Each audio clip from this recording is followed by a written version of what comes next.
Hello and मेरे साथ हैं श्वेत कालरा जी। पिछला एपिसोड आप लोगों ने बहुत पसंद किया बिटकॉइन के ऊपर।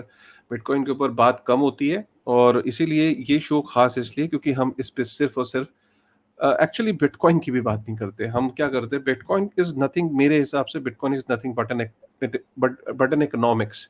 बस बात इतनी सी कि वो इकोनॉमिक्स जो आपने प्लस टू और प्लस वन में पढ़ी है, या आपने को जो इकोनॉमिक्स, इकोनॉमिक टाइम्स और टाइम्स ऑफ इंडिया में जो इकोनॉमिक्स पढ़ी है, ये इकोनॉमिक्स थोड़ी डिफरेंट है। ये ऑस्ट्रियन इकोनॉमिक्स है, राइट? जो हम बात करते हैं, bitcoin is an outcome of an Austrian economics. ये अब आपको आज से पहले ये पता भी नहीं था कि इकोनॉमिक्स में भी केंजियन है, ऑस्ट्रियन है।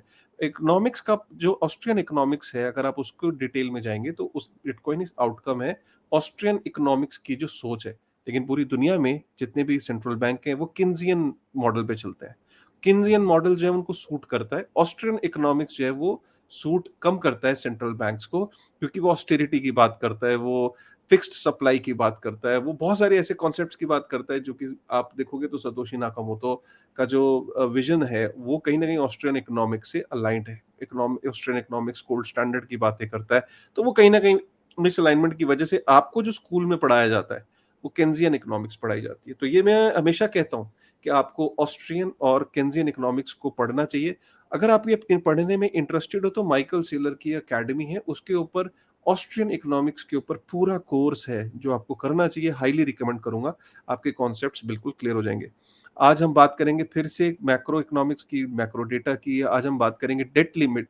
जो डेट क्राइसिस था वो कैसे, उसका मतलब क्या होता है। अब जो एग्रीमेंट्स हम देख रहे हैं कि डेमोक्रेट और में रिपब्लिकन पार्टी के अंदर जो अचीव हुआ, ये क्यों ये ड्रामा करते हैं हर थोड़े थोड़े साल में, और कभी भी ऐसा नहीं हुआ कि किसी पार्टी ने मना किया हो कि नहीं डेट लिमिट जो है वो इंक्रीज नहीं होगी। मतलब जब से अमेरिका बना है ये ड्रामा हर 78 से 80 बार ये हो चुका है ड्रामा। डेट लिमिट जो है वो इंक्रीज हो जाती है। इसका क्या इम्पैक्ट है, बिटकॉइन इसका कहाँ पे स्टैंड करता है, कैसे bitcoin is the solution, gold standard क्या था, डेट लिमिट क्या है, कैसे ये अचीव होता है, इसके बारे में आज बात करेंगे। वेलकम सुवेद भाई। लास्ट एपिसोड बड़ा पसंद किया गया, thank you very much for your effort and people are बहुत रियली मजा आया, लाइकिंग मुझे यू। भी बहुत मजा आया काशिफ भाई। आपने बड़ी अच्छी मतलब स्टार्टिंग पॉइंट से करी है कि bitcoin is closely associated with Austrian economics not Keynesian.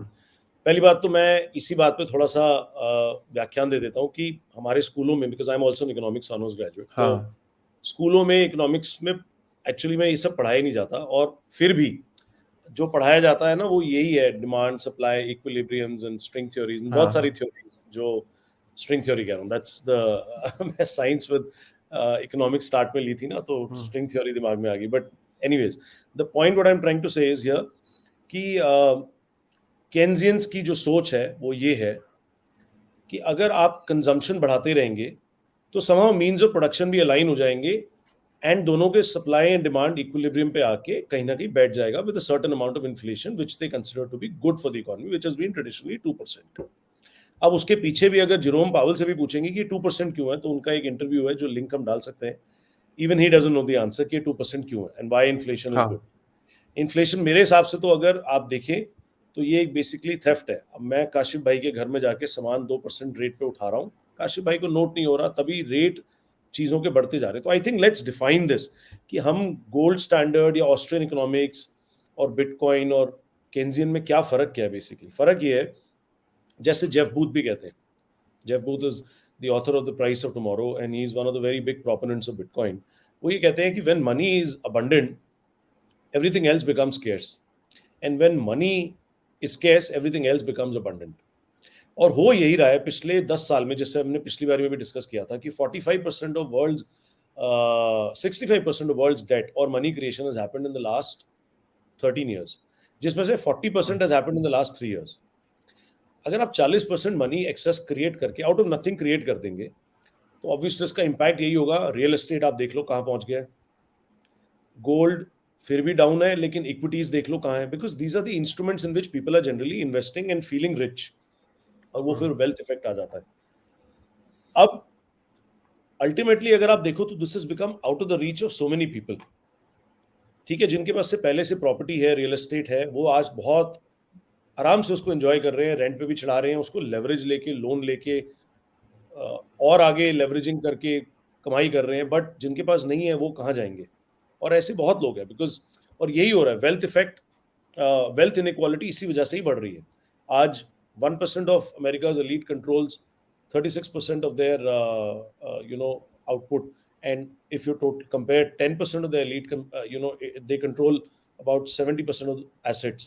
तो अगर आप टॉप 10% के हाथ में 70% एसेट्स दे दोगे तो आगे चल के क्या होगा? सोसाइटी डिग्रेड ही होगी, जो लोग गरीब हो रहे हैं और गरीब होते जाएंगे, और अल्टीमेटली फिर जब सड़क पे आ जाएंगे तो रेवोल्यूशंस होंगी।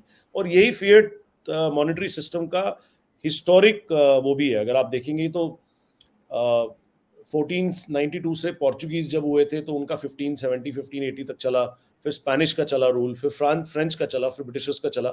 All these fiat monetary standards lasted for a year. Dollar भी एक 100 साल से ऊपर अब हो गया है, 100 साल होने वाले आई गेस, 1944 से 2024, 100 साल अगले साल पूरे हो जाएंगे। तो मुझे लगता है कि ये डॉलर का भी एंड आएगा और उसके बाद एक नई मॉनेटरी सिस्टम को जन्म लेना पड़ेगा। And this is the only truth, ये ओनली रियलिटी इसलिए बिकॉज ये कब तक चलेगा ये। और दूसरी बात, जब आपने कहा डेट सीलिंग, बहुत बड़ी नौटंकी है ये। वाई? बिकॉज ऑब्वियसली बात है, डिफॉल्ट तो होने नहीं देंगे ना देश को, ना ट्रेजरी मार्केट्स को। अगर वो कर देंगे तो पूरी विश्व का ही वो उठ जाएगा कॉन्फिडेंस। कोई भी ट्रेजरीज या गवर्नमेंट बॉन्ड्स क्यों खरीदेगा? तो ये पॉन्जी है, इसको चलते रहने देना पड़ेगा। ठीक है, थोड़ा मनोरंजन देने के लिए नौटंकी करते हैं, लास्ट मिनट पे आके अपना उसको एक अनाउंसमेंट करते हैं कि हाँ जी सब रिजॉल्व हो गया है। पर रिजॉल्व हुआ क्या है ये तो समझे हम। रिजॉल्व ये हुआ है कि आने वाले 1.5 साल 1 साल के अंदर दोबारा से यही डिस्कशन हो रही होगी, because they've increase the debt limit by 1.5 trillion dollars. और अगर यूएसए के अंदर 5% इंटरेस्ट रेट रहा, जो हम पिछली बार भी डिस्कस कर रहे थे, और उनका जो डेट, जो टोटल डेट है that is about 2.3 trillion dollars, तो उस पर $1.25 ट्रिलियन का तो उनको कर्जा का इंटरेस्ट ही देना पड़ेगा इसी साल में, और $1.5 ट्रिलियन बढ़ा है। तो अगर मैं बाकी सारे खर्चे छोड़ दूं कि भाई अगर यूएसए ने सारी चीजें अपने खर्चे कंट्रोल में कर लिए, जो कि प्रैक्टिकली पॉसिबल नहीं है, कोई चीज में स्पेंडिंग नहीं बढ़ाई, चाहे वो सोशल सिक्योरिटी हो, हेल्थ केयर हो, डिफेंस स्पेंडिंग हो, कहीं भी कोई खर्चा नहीं बढ़ाया, और जो इस बारी की कंडीशंस में है भी कि नहीं बढ़ाना है, तो हो सकता है वो 1 साल से ऊपर थोड़ा सा खींच जाए। लेकिन humans have this capability of pacifying and lying to themselves कि हाँ all is well, but ultimately they cannot escape reality, and the reality is कि 1 साल के अंदर अंदर $1.5 ट्रिलियन सिर्फ इंटरेस्ट के अंदर ही जब खप जाएगा ना एक्स्ट्रा, तब उनको फिर लगेगा कि यार अब क्या करें। एंड अगेन यही डिबेट 1 साल बाद हो रहा होगा। तो ये एक मनोरंजन है, एक पॉन्जी है, इसको एंजॉय कर लीजिए, लेकिन एंजॉय करने के साथ साथ अपने लाइफ का रास्ता अपना समझ लीजिए कि ये not everything lasts forever. Change is the only constant in life. तो अल्टीमेटली वो चेंज अब बहुत जल्दी जल्दी से आ रहा है। अगर आप देखें 2020 में कोविड आया, कोविड के बाद में दोबारा प्रिंटिंग हुई, प्रिंटिंग के बाद इन्फ्लेशन आया, उसके बाद रेट हाइक्स हो गए, अब उसके बाद अब डिफलेशन मनी की बातें कर रहे हैं। अब दोबारा से अगर बहुत सारी चीजें कोई एक इकोनॉमिक कैटास्ट्रोफी आ जाती है तो फिर उसके बाद प्रिंटिंग होगी, फिर वो प्रिंटिंग 2-5-10 ट्रिलियन डॉलर्स नहीं होगी और 20-30 ट्रिलियन डॉलर्स होगी। तो मनी की वैल्यू इतनी कम होती जाएगी और एसेट्स जो हार्ड एसेट्स हैं उनकी वैल्यू इतनी बढ़ती जाएगी, क्योंकि अल्टीमेटली बात वही है काशिफ भाई जो आप बोल रहे थे। आपकी मेरे को इस स्ट्रीम की डिस्कशन जब हम स्टार्ट कर रहे थे रिकॉर्डिंग, तो उससे पहले एक बहुत अच्छी बात बोली जो मेरे दिमाग के जहन में रख गई। पैसा तो प्रिंट हो सकता है, लेकिन पैसा इज, और ये जो पैसा और ये करेंसी है, this is not the unit of account. The unit of account of human flourishment is basically energy. Everything is energy. आप खाने को प्रिंट नहीं कर सकते, आप इलेक्ट्रिसिटी को, अगर सपोज कर लो आज आपके घर में इलेक्ट्रिसिटी 24 घंटे के लिए चली जाए, तो आप कुछ भी वो कर सकते हो जो आज आप कर रहे हैं, कुछ भी नहीं कर पाएंगे आप। So the unit of account is electricity, unit of account is energy. Obviously electricity या खाना या पानी निकालना, उसको क्लीन करके आपके घर तक, everything cost energy, everything expels energy. तो वो एनर्जी जहां लगती है वो ही आपकी ह्यूमन फ्लरिशमेंट का ट्रू कॉस्ट है, और वही एनर्जी को वो प्रिंट कर नहीं सकते। तो यही मामले में भी मैं बोलूंगा कि केन्जियन थ्योरी जो है ना बिल्कुल गलत है कि आप कंजम्पशन बढ़ाओ, प्रोडक्शन अपने आप बढ़ जाएगी और अलाइन हो जाएगी with a certain rate of inflation. जबकि ऑस्ट्रियन इकोनॉमिक्स जो आपने बोली वो सिंपल है, wherever there is scarcity in money, everything else will be abundant till the time the money is divisible, and if there is scarcity, if there is abundance of money, everything else becomes scarce। और वो यही हो रहा है आज की date में, हर चीज के रेट बढ़ रहे हैं। तो मतलब मैं तो आपने बिल्कुल, मैं तो कई बार देसी भाषा में कई बार ये चीज़ों को समझने की कोशिश करता हूँ। ये मैं हमेशा अपने पॉडकास्ट में बोलता हूँ चाहे लोगों को पसंद क्योंकि मैंने ये कॉन्सेप्ट को ऐसे ही समझा था। जैसे कि मुझे माइकल सेलर इसलिए बहुत पसंद है कि इतना बड़ा आदमी होने के बाद ना चीज़ों को बहुत ही देसी तरीके से समझाते हैं। वो कहते हैं कि एक्चुअली में ह्यूमन जो एनर्जी है, आपने बहुत अच्छी बात बोली। जब हम अपनी एनर्जी को स्पेंड करते हैं, जैसे मैं अपनी ये जवानी के दिन हैं, मैं 30 साल में जब था और जवान था, 20 साल में था और जवान था। जब मैंने वो काम करना शुरू करा तो 23-24 में जनरली हम शुरू करते हैं, कोई भी। जब हम 23-24 साल के उम्र में जब हम काम करना शुरू करते हैं तो हमारी जो प्रोडक्टिविटी अपने पीक पे होती है, मतलब हमारे फुल ऑफ एनर्जी, एंथुसियाज्म, हर चीज़। हम उस एनर्जी को जब हम पैसे को कमाते हैं, तो अपनी एनर्जी को स्पेंड करते हैं और वो हम बदले में पैसा कमाते हैं। वो जो पैसा कमाते हैं वो बेसिकली एनर्जी का ही को ही हमने ट्रांसफ़ॉर्म किया वर्क के अंदर और उस वर्क से हमने एक आउटकम आया, वो आउटकम हमें दिया जाता है फियाट के अंदर। राइट, वो फियाट नहीं है, बेसिकली वो करेंसी नहीं है, वो आपकी एनर्जी का ही आउटकम है। आपने अपनी जवानी को, अपने प्रोडक्टिविटी को, अपनी पीक ऑफ योर लाइफ को आपने समर्पित करके एक चीज को अर्न किया। तो बेसिकली जो आपने अर्न किया वो एनर्जी का ही आउटकम है, क्योंकि एनर्जी क्रिएट नहीं होती, एनर्जी ट्रांसफॉर्म होती है। तो आपकी जवानी, ये बहुत, मैं फिर इस बात की गहराई को समझिए, आपकी जवानी के पोटेंशियल को, एनर्जी, उसको आपने पैसे में कन्वर्ट किया। और क्यों कन्वर्ट किया? क्योंकि पैसा एक ऐसी इनोवेशन है, एक ऐसी इनोवेशन है कि आप अपनी एनर्जी को फ्यूचर के अंदर ट्रेवल करा सको, उसको ले जा सको या स्टोर कर सको। कि जब काशिफ जो है वो 60 साल का बुड्ढा हो जाए तो उसके जवानी की एनर्जी जो उसने स्टोर की थी उसको वो 60 साल 65 साल में हार्नेस कर सके। उस जैसे एक चींटी होती है कि जब बारिश आने वाली होती है, ठंड आने वाली होती है, तो गर्मियों में सामान को ले जाके पेड़ के नीचे अपने होल के अंदर रख लेती है। तो इंसान अपनी पीक जवानी की एनर्जी को कंज्यूम करके, उसको ट्रांसफॉर्म करके फ्यूचर के बुरे दिनों के लिए रखना चाहता है।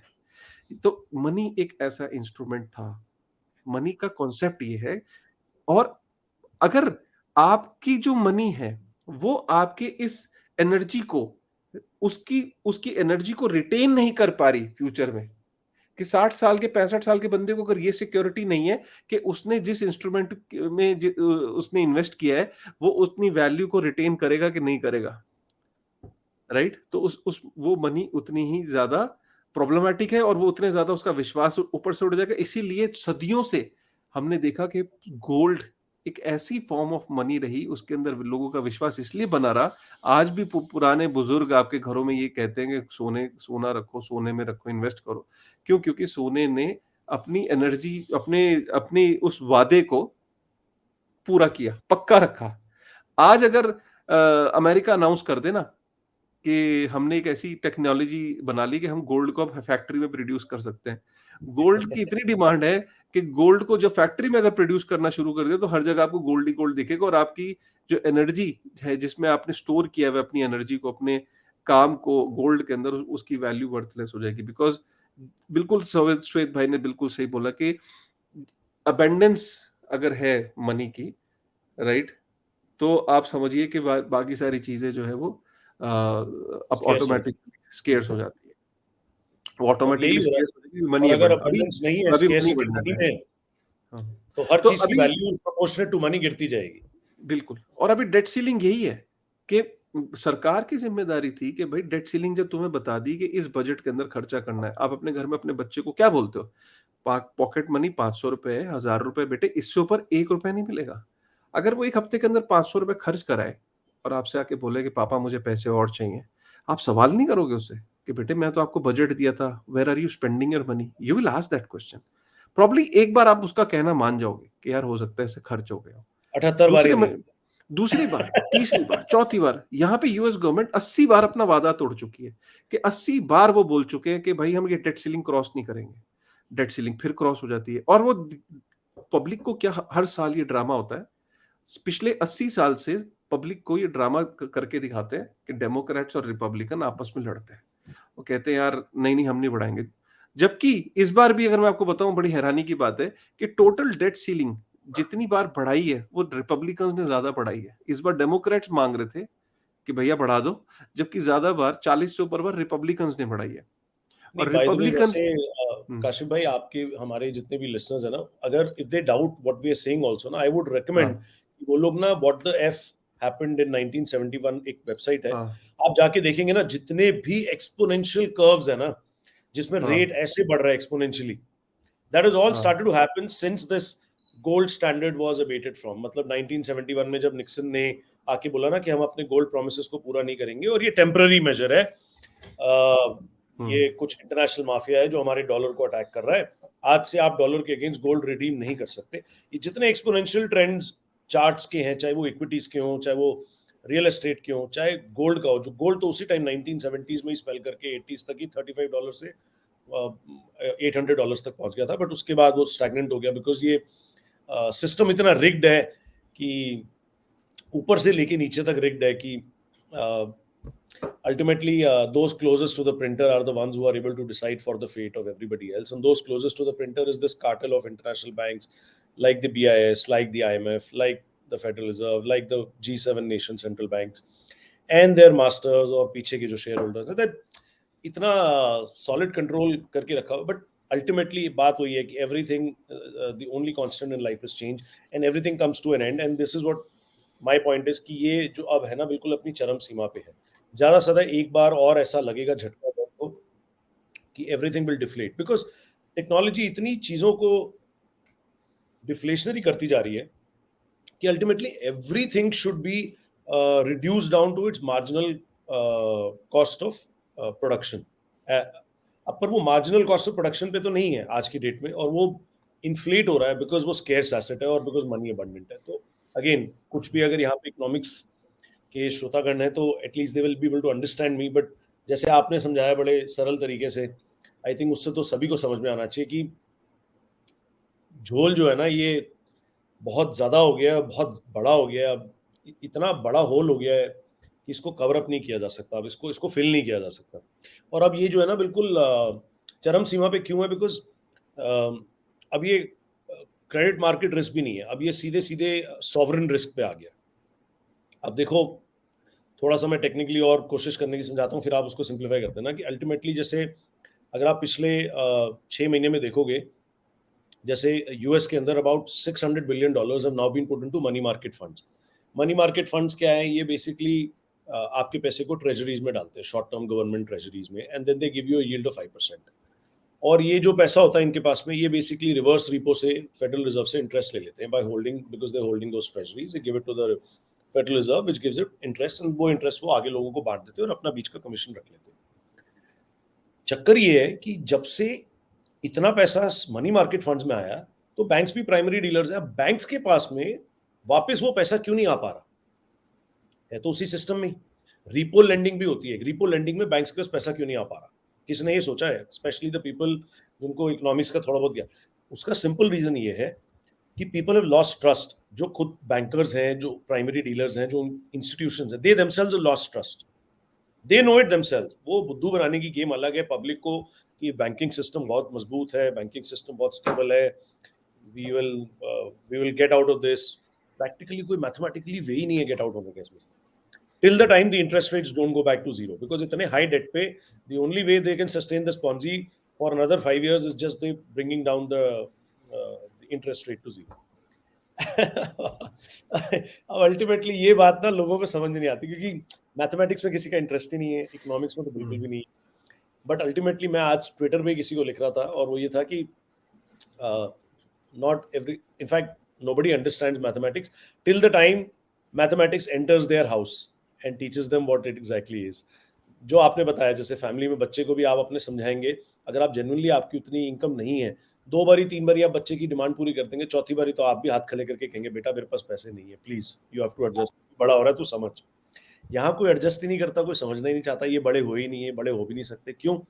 क्योंकि इनको भी अपने नंबर बढ़ाने हैं, पॉलिटिशियंस हैं, पॉलिटिशियंस को दोबारा री इलेक्ट होना है। अब कौन सा पॉलिटिशियन आके बोलेगा आज से काशिफ भाई हम एक गोल्ड स्टैंडर्ड या बिटकॉइन स्टैंडर्ड लेके आ रहे हैं और आज से आपकी जो तनख्वाह है, अगर सपोज कर लीजिए $5,000 है साल की, अगले साल आपकी तनख्वाह जो होगी वो $4,500 हो जाएगी, लेकिन जो आपका घर आज $5 लाख को वो $50,000 का हो जाएगा। तो आप क्योंकि मैथमेटिक्स समझते नहीं है और आपका मन भी नहीं मानता, आप कहोगे पागल हो गया तो पॉलिटिशियन। आप ये नहीं देखोगे कि माई nominal cost of my nominal cost of living is my sorry, I am into a positive trajectory because my nominal my sorry यार, मैं बिल्कुल भूल गया हूँ, मेरे को लगता है मैथ इकोनॉमिक्स, बट नहीं, आप अपने सब सिंपल शब्दों में समझाओ कि मेरी जो कॉस्ट ऑफ लिविंग है वो कम हो रही है। अगर मेरी तनख्वाह $500 पिछले साल से कम भी हो जाती है तो भी मैं नेट पॉजिटिव में हूँ, यू नो। मैं वो इकोनॉमिक का एग्जैक्ट थ्योरी नहीं लेके, वो अब टर्म नहीं लेके, मैं समझ रहा हूँ आपकी नेट बात। पॉजिटिव में हूँ, बट सिंपल सी बात है तो कि वो वो आदमी की दिमाग आपकी में परचेजिंग इसी, पावर बढ़ गई आपकी। हाँ, आपकी जो परचेजिंग है, पावर बढ़ गई, करेक्ट, आपकी राइट, परचेजिंग पावर बढ़ जाएगी, राइट? राइट। आपको, लेकिन आपको सामने से दिखेगा कि आपकी फ्लैट की कीमत, सपोज कल को कोई पॉलिटिशियन आए, वो बोले कि ठीक है जी, हम आपकी बात मान लेते हैं और हम जी वापस गोल्ड स्टैंडर्ड पे चले जाते हैं। और गोल्ड स्टैंडर्ड पे जाने के बाद एक चीज का ध्यान रखना, आपके जो फ्लैट की वैल्यू 1 करोड़ रुपए की ना, आने वाले टाइम में हो सकता है ये गिर जाए, ये 70 लाख 80 लाख रुपए रह जाएगी। ठीक है, रेडी हो? तो आपको अचानक लगेगा यार, मेरे 1 करोड़ की फ्लैट की वैल्यू 70 80 लाख कैसे हो जाएगी यार, मतलब ये तो आप गलत कभी है। वोट नहीं दोगे उस तो आप पॉलिटिशियन वोट नहीं दोगे। आपको खुशी पता किस बात से होती है, हम क्यों इन इस केन्जियन इकोनॉमिक्स को हम सपोर्ट करते हैं? क्योंकि इसमें हमें मेंटली ये फील कराया जाता है कि आपकी एसेट्स की वैल्यू ग्रो कर रही है, आपके स्टॉक की वैल्यू ग्रो कर रही है, खुश हो जाओ। आपके फ्लैट की वैल्यू ग्रो कर रही है, खुश हो जाओ, राइट? तो और आप खुश होते हो, आपके यार फ्लैट की वैल्यू बढ़ रही है, आपने 1 करोड़ का लिया था वो 1.5 करोड़ का हो गया है, आपने स्टॉक्स लिए थे 10 लाख रुपए के, वो 12 लाख रुपए हो गए। आपको जनरली खुशी हो रही है कि यार आपकी वैल्यू जो है वो बढ़ रही है, बट एक्चुअली वैल्यू नहीं बढ़ रही है। अगर आप देखें तो आपकी जो जो परचेजिंग पावर है पैसे की, वो कम हो रही है, राइट? क्योंकि आप ये नहीं समझ रहे हो कि सपोज आज आप जिसके पास एसेट है, ठीक है, वो 1 मिनट को वो ग्रो कर रहा है, जिसके पास फ्लैट है, जिसके पास वो, लेकिन अगर एक नेशनल मैक्रो पर्सपेक्टिव से अगर आप देखो तो पूरे देश के अंदर अगर हैव्स और हैव्स नॉट के बीच में गैप बढ़ता चला जाएगा, अगर सिर्फ एक आधे परसेंट के पास अगर वेल्थ हो गई पूरे देश की, और बाकी जो है वो बॉटम ऑफ द पिरामिड में अगर चले गए, तो ये डिस्पैरिटी जो होती है जब भी किसी देश में आती है, तो हमने लेबनान में देखा, हमने वेनेजुएला में देखा, हमने जिम्बाब्वे में देखा, हमने अर्जेंटीना में अब देख रहे हैं, हमने टर्की में अब हम देख रहे हैं, हम दुनिया के इतने देशों के अंदर, अफ्रीका के अंदर हम देख रहे हैं कि जब ये डिस्पैरिटी बढ़ जाती है, तो चाहे वो 1% है जिनके पास वो वेल्थ है, वो खुश नहीं रह सकते उस। क्यों? क्योंकि उन्हें इनसिक्योरिटी किससे हो जाती है? हैव नॉट, अपने ही लोगों से, जो हैव नॉट्स हैं, उनसे वो इनसिक्योरिटी होती है। तो सोसाइटी के अंदर एक अलग तरीके का जो जो जो एक ये कह लीजिए कि कॉम्प्लेक्सिटी बढ़ जाती है, और हमने देखा है कि सड़कों पे वायलेंस और ये चीजें हो जाती हैं, पहली चीज। दूसरी चीज, आपके पैसे की खुद की जो परचेजिंग पावर है, आप ये फील नहीं कर रहे हो कि आपकी अगर 1.5 करोड़ का, आप जिस घर में रह रहे हो वो फ्लैट आपका 1.5 करोड़ का हो गया, आप उसको सेल तो कर नहीं सकते, और अगर आपने सेल कर दिया तो ऐसा नहीं कि आपको वापस से 1 करोड़ का घर मिलेगा, आपको भी फ्लैट 1.5 करोड़ का ही मिलेगा, राइट? सो ये समझना बहुत जरूरी है कि आपकी इन्फ्लेशन आपको ये फीलिंग दिखाती है कि you are getting rich, but in actual terms you are getting poorer with every passing year. बात वही है कि इन अ गोल्ड स्टैंडर्ड और bitcoin standard everything's price will fall to its marginal cost of production और its marginal cost of utility. अब utility अगर आपको एक घर की है तो उस घर की तो वैल्यू कुछ भी नहीं है, वो तो वैल्यूलेस है। लेकिन जब आप दूसरा घर लेने जाते हैं तो उस घर की वैल्यू आपकी यूटिलिटी के ऊपर डिपेंड करेगी कि आपको उस घर से क्या कैश फ्लो जनरेट हो रहा है, तो आपके लिए वो यूटिलिटेरियन है। अगर आपको कैश फ्लो जनरेट नहीं हो रहा, आपने सिर्फ उसको एसेट की तरह खरीद के लिया है कि उसकी पैसे बढ़ेंगे, वैल्यू बढ़ेगी, वो नहीं होने वाला है। हाँ, तो इसलिए एवरीथिंग विल बी बहुत अच्छा पॉइंट दिया। एवरीथिंग विल अपने आप वो नीचे आते रहेंगे बिकॉज डिमांड कम होगी, प्राइसिंग ऑब्वियसली कम होगी। बट क्योंकि प्राइसिंग कम होगी, everybody else who is into the same standard, जिसने अपने पैसे को स्टोर करके सेव करके आने वाले टाइम के लिए सेव करके अल्टीमेटली एक इतना अमाउंट पैसा इकट्ठा कर लिया कि वो घर ले सके, तो वो उस घर को ले पाएगा, क्योंकि अब वो उतना महंगा नहीं रहा जितना उसको बना दिया गया because of the inflation of this money, because of the constant printing. I hope you are able to we are on this बिल्कुल, सेम आप ट्रैक। बिल्कुल ठीक कह रहे हो। मैं इसको और वो देता हूँ, आप ही की बात को आगे बढ़ा रहा हूँ। सपोज करिए आपके पास एक घर है, आज आप उसमें रह रहे हो, आपको एक दूसरे घर की, आज क्या, आज का और जो श्वेत भाई ने बोला उस दोनों को कंपेयर कर लेते हैं। आज आपको ये होता है कि यार एक घर तो है, दूसरा घर एज ए इन्वेस्टमेंट ले लेता हूँ। इन्वेस्टमेंट, यूटिलिटी नहीं, इन्वेस्टमेंट। क्यों इन्वेस्टमेंट? यार क्योंकि my my inflation rate is 7%, so my money is devaluing by 7%. I need to grow my money by 15%. So आप मार्केट के अंदर ऑप्शंस को इवैल्यूएट करते हो, आप कहते हो अच्छा क्या क्या है, क्या क्या है, अच्छा चल ठीक है घर ले लेता हूँ, एक और घर ले लेता हूँ, 15% का रिटर्न तो बेयर मिनिमम देगा। तो आप घर को एज ए इन्वेस्टमेंट परस्पेक्टिव से आप लेते हो क्योंकि आपके पीछे इन्फ्लेशन की तलवार लटक रही है 7% की। अब आ जाते सिर्फ हैं दूसरे स्टैंडर्ड पे।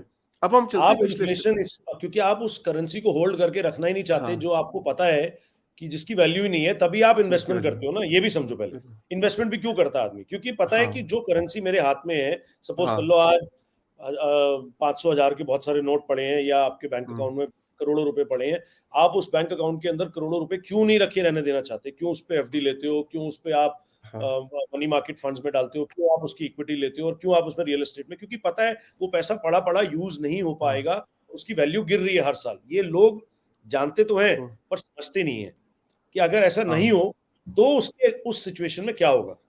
तो गोल्ड स्टैंडर्ड में लोग क्या करेंगे कि आपको फ़ील हुआ कि आपके पास ऑलरेडी घर है, अब आप दूसरा घर देखते हो कि मुझे ज़रूरत है या नहीं है। ज़रूरत कैसे होती है? जैसे घर बंदे की फैमिली बड़ी हुई, कहता है यार ऐसा है मेरे 3 बेटे हैं या 2 बेटे हैं, चलो एक घर और ले लेते हैं, भई मेरे बच्चे की शादी होगी, वो इंडिपेंडेंट हो जाएगा, उसकी यूटिलिटी है। या मैं यू नो मेरी इनकम का एक सोर्स बढ़ाने के लिए चलो मैं वो कर लेता हूँ कि मैं लेकिन अगर आप ये नहीं भी करते हो तो आपको ये पता है कि आपकी जो मनी है that is still growing, that is not devaluing because you are on gold standard.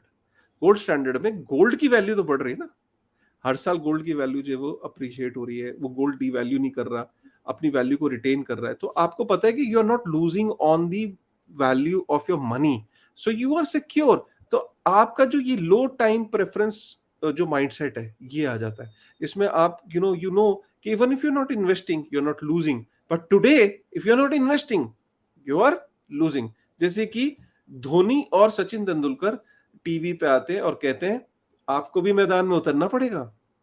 वो कहते हैं ना, आपने वो ऐड देखा होगा जिसमें वो कहता है कि मैं अपने बच्ची को क्रिकेट खिलाना चाहता हूँ और कि भाई मैं मेरा मन इसको नहीं है, मैं नहीं उतरना चाहता मैदान में मैं यार, वो और कहता तुम्हें है कि जबरदस्ती उतारना उतरना पड़ेगा। हाँ, एक एडवर्टाइजमेंट में रिकॉल कराना चाहता हूँ श्रोताओं को कि जहां वो आपने ध्यान से सुनिए, उन उन अल्फाजों को सुनिए।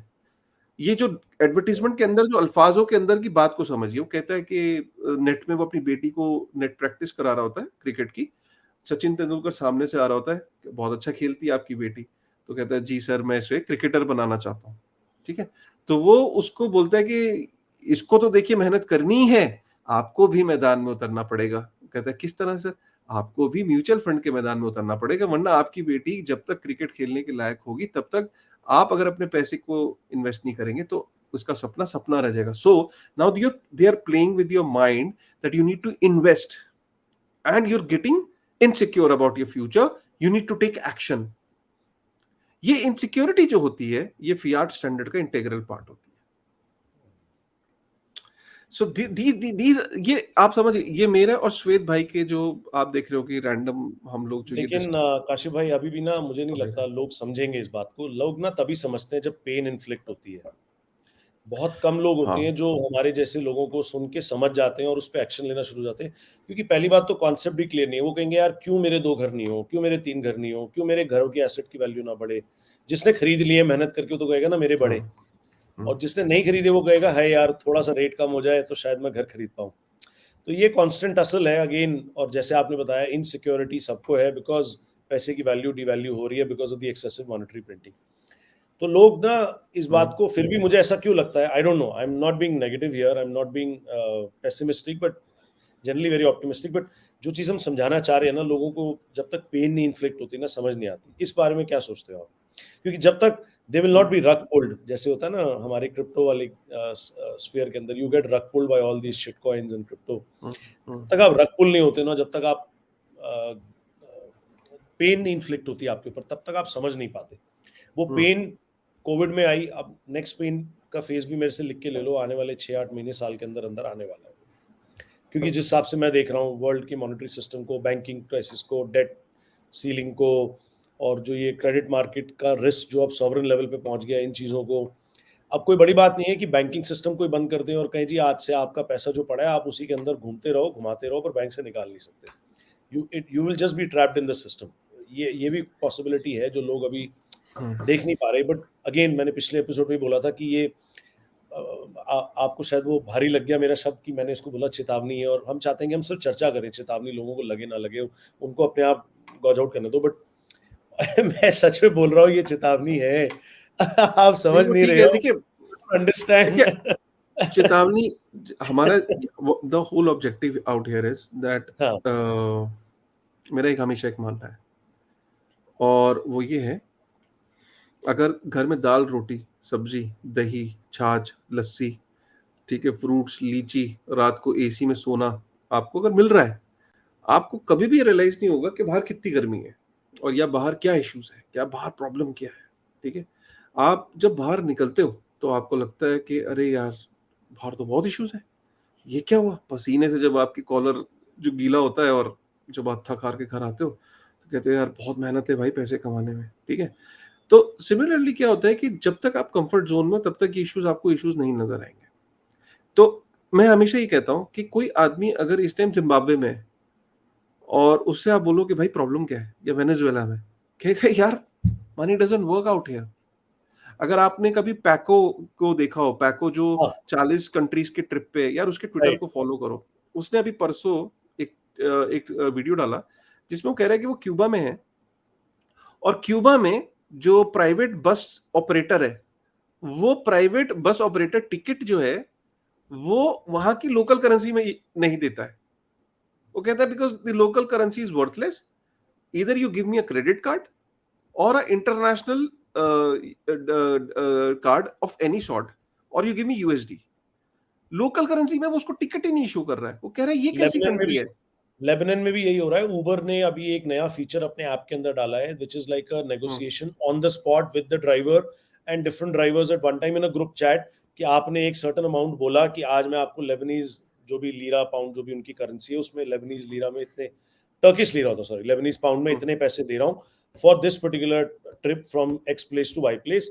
लेकिन जैसे ही आपने वो डाला तो वो ड्राइवर की है कि वो एक्सेप्ट करता है कि नहीं, and then there is a bidding process. आप थोड़ा बढ़ाते हो, फिर दूसरा ड्राइवर तीसरा ड्राइवर आता है पिक्चर में, कोई ना कोई एक मान जाता है और आपको लिफ्ट मिल बताओ। जाती है। मतलब लिटरली ऑन द गो हो हम्म, रहा है। इमेजिन वहां पे क्या हाल है लोगों का यार, hmm, they are not even thinking about as you said Cuba में हाँ, कि वो तो आप करेंसी में क्यूबा में तो हो नहीं, हाँ, तो आप क्यूबा में नहीं हो, तो आप you will not relate to it.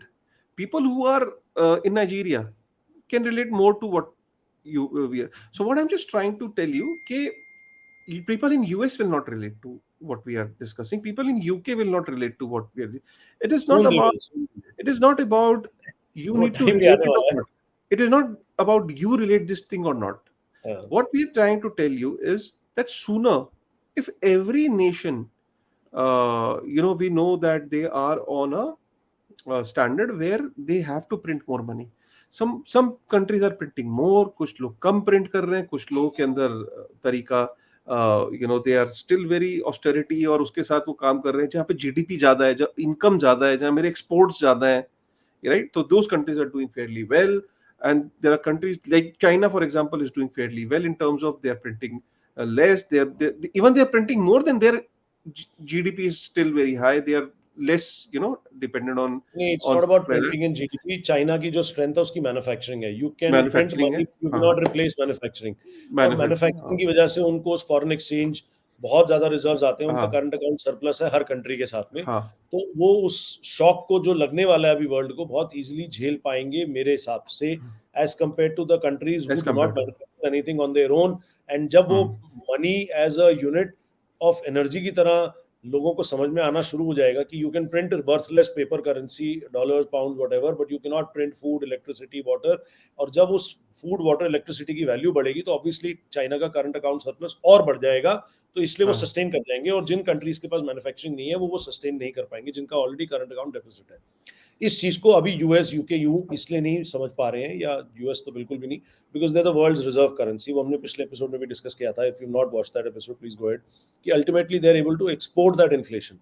क्योंकि जब आप डॉलर प्रिंट करते हैं और डॉलर की डिमांड वर्ल्ड वाइड है, और अभी भी अगर कोई झटका बहुत तगड़ा वर्ल्ड को लगता है किसी भी तरीके का, तो सबसे ज्यादा ट्रस्ट लोगों का डॉलर में ही होता है, जैसे कोविड में भी हुआ था। तो डॉलर स्पाइक कर जाता है, और वो कब तक स्पाइक करता रहेगा। वाइमार जर्मनी में भी जब हाइपर इन्फ्लेशन आई थी, तो 5 7 8 10 साल जर्मन जो मार्क है वो ऐसे ऐसे ऐसे ऐसे होता रहा था गोल्ड के अगेंस्ट। फिर एक पॉइंट ऑफ आया जब लोगों को समझ में आ गया कि अब कुछ नहीं हो सकता, then gold went like this to a million marks. तो कहने का मतलब ये होता है कि स्लो एंड स्टडी प्रोसेस है, nothing happens linearly, it is always gradually then all of a sudden by all of a everybody. Sudden में जो मेरा ये मानना है, जो चीज इसको कैटलिस्ट का रोल प्ले करेगी वो है एआई। आने वाले टाइम में आपको दिखेगा अचानक जॉब लॉसेस बहुत ज्यादा दिखेंगे आपको। और जो आपने देखा होगा डेट सीलिंग बढ़ाने का एक मेन कारण ये था कि मुझे सोशल सिक्योरिटी जो स्कीम्स हैं यूएस की उनकी पेमेंट्स करनी है। हेल्थ केयर, अनएम्प्लॉयमेंट का भत्ता, ये सब चीजें आपको पता है आने वाले टाइम में एआई की वजह से जो व्हाइट कॉलर जॉब्स है स्पेशली वो वाइप आउट होने वाली हैं मार्केट के अंदर से, क्योंकि AI is going to take most of the jobs. और ये काफी लोग जब अनएम्प्लॉयमेंट जब होगी तो अगर आप देखोगे कि गोइंग फॉरवर्ड फ्यूचर के अंदर कंट्रीज के पास कोई ऑप्शन नहीं होगा but to you know help these guys out. Help in the sense के बेसिक अम्यूनिटीज के लिए पैसे डालने पड़ेंगे अकाउंट के अंदर। ठीक है, यूएस के अंदर वो थोड़े एक्सप्लिसिटली अकाउंट में डाल देते हैं। इंडिया के अंदर भी यहाँ पे फ्री राशन का कॉन्सेप्ट है, तो हमारे यहाँ राशन डिपोज हैं। एक्चुअली में वो फ्री मनी ही है, हम लेकिन इन काइंड देते हैं। 10 किलो चावल, ये आटा फ्री भी। और हमने देखा अभी फ्री फ्री मनी के ऊपर कितनी राजनीति और कितना कुछ डिबेट चला भी है कंट्री के अंदर। तो what I am just trying to tell you, free और फ्रीबीज की जो राजनीति है हर देश के अंदर बढ़ने वाली है, क्योंकि जो डिपेंडेंसी है वो सरकार पे बढ़ती चली जाएगी, क्योंकि प्रोडक्टिविटी जो है लोगों की, अनएम्प्लॉयमेंट बढ़ने वाली बिकॉज ऑफ द टेक्नोलॉजी।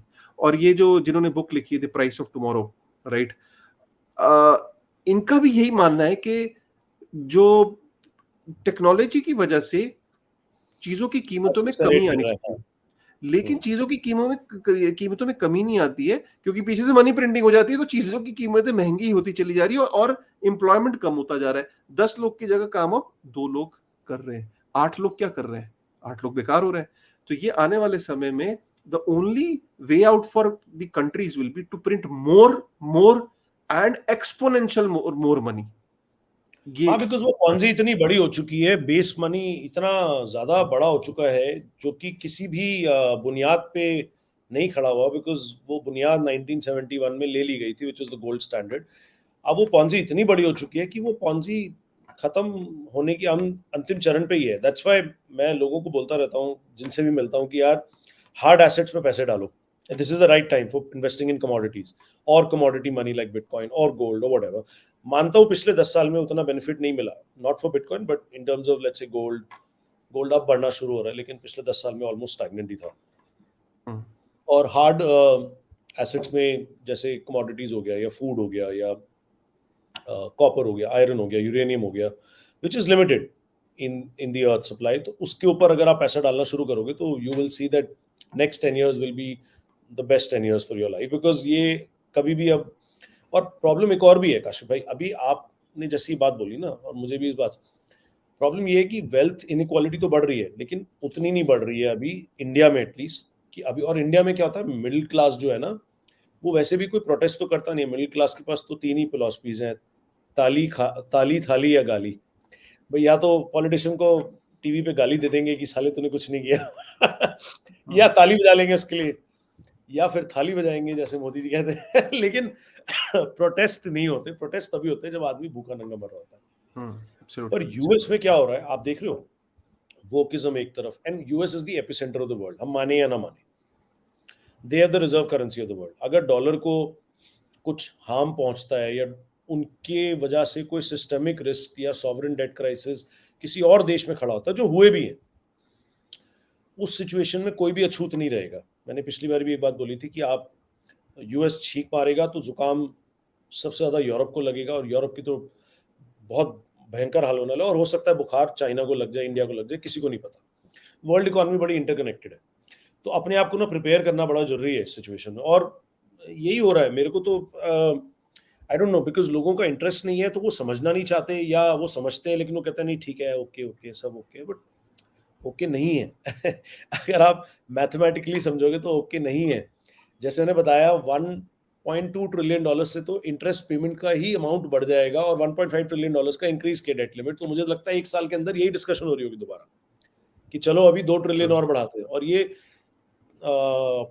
मतलब 30 ट्रिलियन से बढ़ के अभी 31.5 हो गया, फिर 35 हो जाएगा, और उससे पहले कोई सिस्टेमिक रिस्क खड़ा हो गया, या कोई too big to fail institution या बैंक या ऑर्गेनाइजेशन या कंट्री फेल हो गई, और जैसे जर्मनी में रिसेशन की बातें कर रहे हैं और ऑफिशियली डिक्लेयर भी हो गई है, and Germany leads the way generally for all the other economies. If you see, you never know कि बलून में प्रिक कहाँ होगा और फूटेगी कहाँ से, और हवा क्या निकलेगी, और वो कितनी लोगों को उड़ा के ले जाएगी। So just hedge yourself is my simple suggestion to everybody। इसीलिए हम आज डिस्कशन भी कर रहे हैं, ताकि हमारे श्रोताओं को ये पता लगे कि यार ठीक है, इनकी बातें हमें समझ आए ना आए in terms of the technicalities या whatever the देखिए, गोल्ड स्टैंडर्ड whatever, और कीन्जी और ऑस्ट्रियन इकोनॉमिक्स, लेकिन हाँ, मुद्दे की बात ये है कि पैसा डिवैल्यू हो रहा है, पैसे की वैल्यू कम हो रही है। वाई? बिकॉज बहुत ज़्यादा मॉनेटरी प्रिंटिंग है, एसेट्स बढ़ते जा रहे हैं। ये कब तक सस्टेन होगा?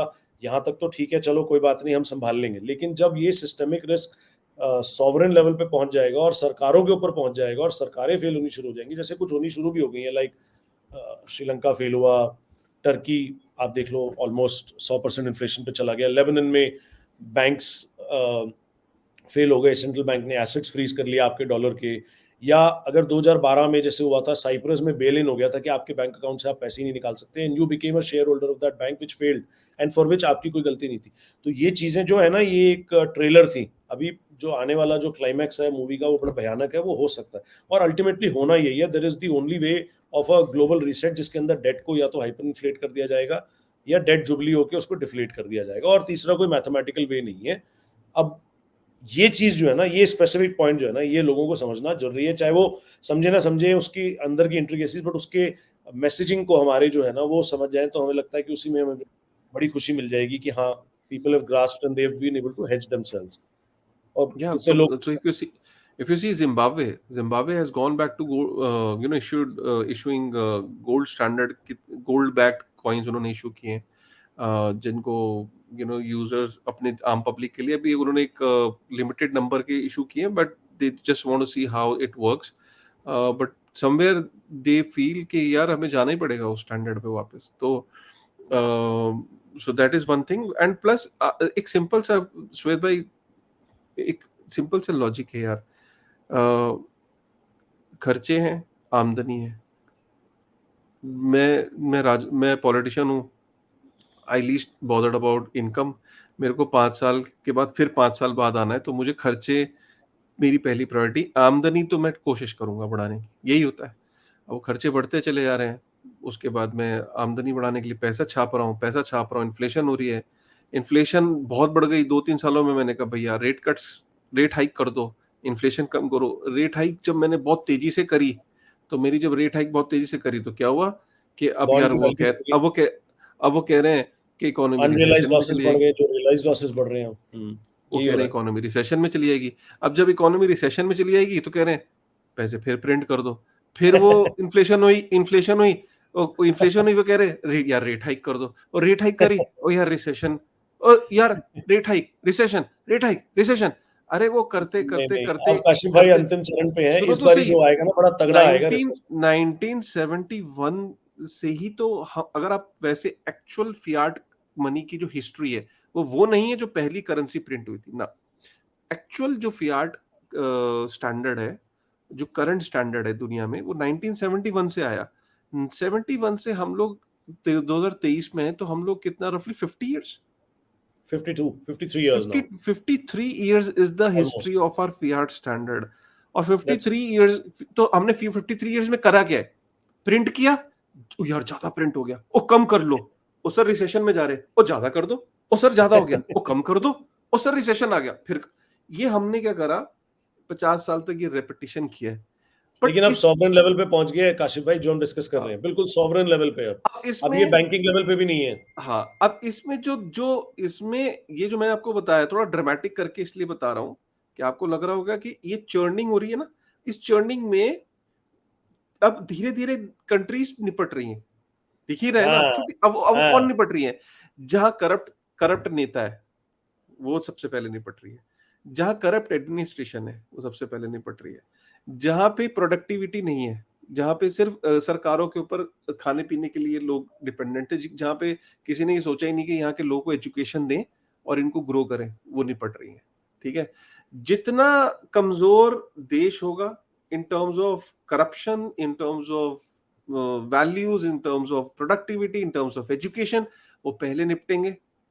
जितना स्ट्रॉन्ग नेशन होगा in terms of administration, values, productivity, वो लेट होगा, एंड लेस लेकिन प्रिंटिंग लेस प्रिंटिंग ऑब्वियसली। तो ये एंड जो, विद एनर्जी सिक्योरिटी, जैसे है इंडिया ना, के पास आज एनर्जी सिक्योरिटी सही है, हाँ, we produce our own food, we produce our own energy, तो हमारे पास वो प्रॉब्लम बहुत एब्सोल्युटली। नहीं and we are in a phase, हाँ जहां हमारा ना वो मिले, क्योंकि हम बीइंग द यंगेस्ट कंट्री है, तो हमारी जो राइट प्रोडक्टिव पॉपुलेशन है वो हमारी median age is 29 years. Right right right India is the youngest nation of the world. 2050 तक हमारी median age is going to remain 29 years. Compare it with Japan which is already 45 years. दुनिया के जो देश हैं वो बुढ़े हो लेकिन रहे हैं। लेकिन दुनिया के अब पता जितने, क्या होगा, अब इसके मैं एक बाद मिनट में अभी जो बात प्रॉब्लम कंप्लीट कर आएगी, लूं, हाँ हाँ मैं अपनी प्लीज बात प्लीज कंप्लीट कर लूं। कंटिन्यू। दुनिया, ये बहुत इंपॉर्टेंट पॉइंट है, ये समझना जरूरी है कि हम, कि इंडिया में, इंडिया के पास, इंडिया की कॉम्पिटिटिव एडवांटेज क्या है, ये लोगों को समझना जरूरी है। यार, आपका घर है, आपके परिवार में 6 बुजुर्ग हैं जो हर वक्त अस्पताल जा रहे हैं। एक कमाने वाला है, एक कमाने वाला है और वो 1 लाख रुपए महीना कमाता है, लेकिन घर में उसके पास जिम्मेदारी है बुआ की, मामी की, मम्मी की, पापा की और बड़ा भाई जो कि 55 साल का है, और एक कमाने वाला है जिसकी उम्र है 29 साल। क्या 29 साल का जो लड़का है जो कमा रहा है, क्या उसके घर में बर्डन होगा? नहीं होगा, वो जितना मर्जी कमा रहा हो। सिंपल है ना। मैंने हमेशा बोला, लास्ट वीडियो में मैंने आपको यही बोला था, परिवार देख लो और देश देख लो, एक ही चीज होती है। कोई कुछ नहीं है, इकोनॉमिक्स कुछ नहीं है। फॉरगेट अबाउट इकोनॉमिक्स यार। घर ही इकोनॉमिक्स होती है। देश कुछ नहीं होता है, आपके घर का रिप्रेजेंटेशन होता है। अब आ जाओ दूसरी चीज पे। घर में 7 जने, 5 जने कमाने वाले हैं 29 साल के, और सिर्फ 2 डिपेंडेंट है। क्या होगा? घर प्रॉस्पर करेगा। इंडिया मीडियन एज 29 है। मीडियन, यार सोचो, 1.4 बिलियन पॉपुलेशन की मीडियन एज इज कितना? 29 ईयर्स। मैं कह रहा हूं जापान वपान सबकी 45 है, किसी की 50 भी है। यूरोप में चले जाओ 40+ है। यार, तो जो देश यंग होगा, जिसके अंदर डिपेंडेंट कम होंगे, वो ग्रो करेगा। सिंपल है ना। बिल्कुल ठीक बात है, और तभी हमें बड़ा कॉन्फिडेंस है कि India will be able to sustain through this period of instability and very high volatility. But again क्योंकि वर्ल्ड इंटरकनेक्टेड है, जो अब वॉलेटिलिटी आने वाली है वो बहुत तगड़ी होने वाली है, और वो जो आएगी ना वॉलेटिलिटी, वो काफी लोगों को एकदम से भौचक्का कर देगी और इस सिचुएशन में आ डाल देगी कि अब सॉवरन लेवल पे जब आ जाएगी बात, तो फिर अल्टीमेटली बात आती है कि क्या होगा उसके बाद काशिफ भाई। वो ये होगा कि जब बहुत सारी इंस्टीट्यूशंस या बहुत सारी बैंक्स या बहुत सारी गवर्नमेंट्स एक साथ फेल होती हैं, या कोई ऐसा तगड़ा वर्ल्ड का इवेंट है जो कहीं भी आ सकता है, किसी भी तरीके के फॉर्म में आ सकता है, जो हम सोचते नहीं है जनरली उसी वे में आता है। उस सिचुएशन में अब क्या होगा? अब the governments will have only one last, वो कहते हैं ना, एक ही हथियार रह जाएगा, एक ही तीर रह जाएगा कमान में, and that will be central bank digital currencies. की यार ये बंदे बिजनेसमैन हैं, ये बैंक्स हैं, ये करप्ट हैं, ये हैं, अब आपको कुछ नहीं करना, अब आपको सीधे सेंट्रल बैंक पे ट्रस्ट करना है। और अल्टीमेटली यही होगा that people will be forced into the new system, into the new currency which will be a central bank digital currency, and because they will print that currency and give it to you, and they will say कि आपके mobile wallet में बस एक account खोलो, मैं आपको 1,000 रुपये दे रहा हूँ, या 5,000 दे रहा हूँ, या 10,000 दे रहा हूँ, या $1,000 दे रहा हूँ इन यूएसए वट। सो जिनके पास पैसे नहीं है, दे will be forced, even out of their own, even if they don't have that wish to come into that system, but they will be forced because they don't have the money. उनको system में आना पड़ेगा, and then they will be trapped in it forever. So मेरे ख्याल से ये एक 3-4 साल का प्रोसेस और रह गया है, उसके बाद तो we have to get to a on the other side of this, and the other side of this is either a bitcoin standard और अ गोल्ड स्टैंडर्ड। तो मुझे लगता है आज भी हमने काफी डिस्कशन कर लिया। अब आई थिंक मेरे ख्याल से यही आई थिंक श्रोताओं को नेक्स्ट टाइम पे डिस्कस करते हैं कि क्या जी, स्टैंडर्ड होना चाहिए, क्यों होना चाहिए। देयर विल बी डेफिनेटली, ऐसा नहीं होने वाला, ये मेरी सोच है कि immediately nations will say, Bitcoin standard is the right way No, no, forward. no, no, no, no, no. I'm saying 4, 5, 10, Obviously, 4, 5 years, 7 years down. at least what we are They seeing understand. in the future is that there is at least they're thinking about a standard. मतलब अभी Right. तो right now they're right, at least they'll start thinking about an alternative way of doing things, Hmm. right? So maybe in our lifetime we might not see that time, and I'm least bothered about that. The only point I'm just trying to explain here is that the problems are there, solutions are also available. Which solution governments will pick? Obviously that they'll try and pick the solution that suits them, right? The only point we are trying to discuss it here is that at least you as an individual know that what's coming, and Right. just think Absolutely. about it in the sense कि भैया यार अच्छा मेरे को ये नया perspective मिला, मैं एग्री करता हूँ, डिसएग्री करता हूँ, least Right. Bothered, Right. Right? Right. Why? Because आपके एग्रीमेंट और डिसएग्रीमेंट से फर्क नहीं पड़ता, फर्क इससे पड़ता है कि एटलीस्ट हम सोच रहे हैं. Right. That is very important. That is that the is most important, important. Right? So even I don't, हम फ्यूचर में जैसे अभी इन एपिसोड्स में हम डिस्कस करेंगे क्रिप्टो के बारे में कि मैं ऑल्ट कॉइन से डिसएग्री करता हूँ, अग्री करता हूँ, या ऑल्ट कॉइन्स का क्या सीन है, हम अपना नहीं, मेरे टेक ख्याल ही से दे सकते काशिफाई हैं. सारी चीजों के बारे में बात करते हैं हम नेक्स्ट टाइम में ना. हाँ. बात करते हैं क्या हम रियल एस्टेट स्टैंडर्ड की तरफ जा सकते हैं हाँ, कि real something estate, which is backed by real estate. क्या इनफैक्ट हम यस, कमोडिटी गोल्ड की तरफ जा सकते हैं या सम अदर कमोडिटी या फूड ग्रेन स्टैंडर्ड की तरफ जा सकते हैं या बिल्कुल. हमें oil bitcoin standard. Standard, discuss let's discuss. Why not oil standard?